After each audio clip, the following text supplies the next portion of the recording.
ఇప్పుడు ఈ దేశంలో ఒక పెద్ద జడ్జిమెంట్ ఇచ్చినామని జడ్జిలంతా కూర్చొని చెప్పారు. ఏమని? శబరిమలలో ఆడపిల్లల్ని ఎందుకు రానియరు అంటారు. రానియాలి, శబరిమలకి ఆడపిల్లల్ని ఎందుకు రానియకూడదు? వాళ్ళకు ఉండేటువంటి బయాలజికల్ ఇబ్బందులను బట్టి ఆ సమయంలో 5 రోజులు 3 రోజులు ఆ ఇబ్బందులు ఉంటాయి కాబట్టి, వాళ్ళ 41 రోజులు దీక్ష ఉంటే మధ్యలో ప్రతి ఆడపిల్లకు కూడా ఇబ్బంది వస్తుంది కాబట్టి వద్దని చెప్పారు. అంతేగాని ఆ కార్యక్రమాలు ముగిసిపోయినటువంటి ఆడపిల్లలు శబరిమలకి వస్తా అంటే ఎవరు వద్దన్నారు?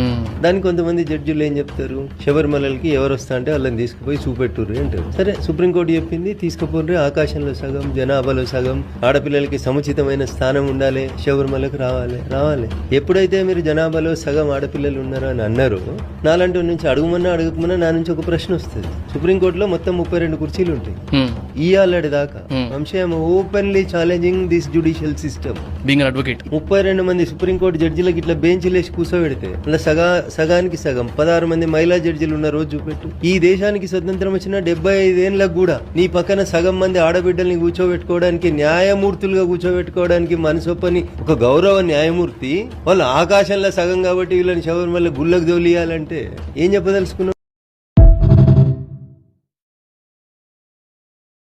నిలబడి కొలబడి నిలిచిన ఉద్యమతలకే జనముకు మనమని నిలిచిన అను పెరుగని నేతో రగిలే రణ భూమి మీద రణమై నిలిచావో, రణం చేసి జనం వైపు చెంగు నడిపినావో.